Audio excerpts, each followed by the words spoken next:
அகில இந்திய ஒதுக்கீட்டு இடங்களுக்கான 2025 முதுகலை மருத்துவ படிப்பிற்கான நீட் கவுன்சிலிங் காலவரையின்றி தாமதமாகி வருவதால் நாடு முழுவதும் ஆயிரக்கணக்கான மருத்துவர்கள் வேலை வாய்ப்பின்றி காத்திருக்கின்றனர்.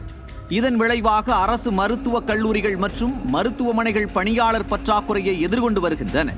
நுழைவுத் தேர்வு முடிவடைந்து 3 மாதங்களுக்கு மேலாகிவிட்ட நிலையில் கவுன்சிலிங் தொடங்காததால் மருத்துவர்கள் பணியை இழந்து தவித்து வருகின்றனர். சுகாதார சேவைகள் இயக்குநரகத்தின் கீழ் செயல்படும் மருத்துவ ஆலோசனை குழு பிஜி கவுன்சிலிங் 1ஆம் சுற்று மாணவர் சேர்க்கையை மறு அறிவிப்பு வரும் வரை நீட்டிக்க முடிவு செய்துள்ளது. தேசிய மருத்துவ ஆணையம் கூடுதல் பிஜி இடங்களை சேர்த்ததாலும் தேசிய தேர்வு வாரியம் 169 பிஜி இடங்களை திரும்ப பெற்றதாலும் சீட் மேட்ரிக்ஸ் திருத்தம் தேவைப்பட்டதாலும் ஏற்பட்ட தாமதம் என மருத்துவ ஆலோசனை குழு தரப்பில் சொல்லப்படுகிறது. தமிழ்நாட்டில் மட்டும் 56 புதிய பிஜி இடங்களுக்கு என்எம்சி ஒப்புதல் அளித்துள்ள நிலையில் மேலும் 24 இடங்களுக்கு ஒப்புதல் எதிர்பார்க்கப்படுகின்றது. ஆனால் இந்த ஒப்புதல்கள் மற்றும் நிர்வாக தாமதங்கள் மருத்துவர்களின் வாழ்க்கையை பாதிக்கின்றன.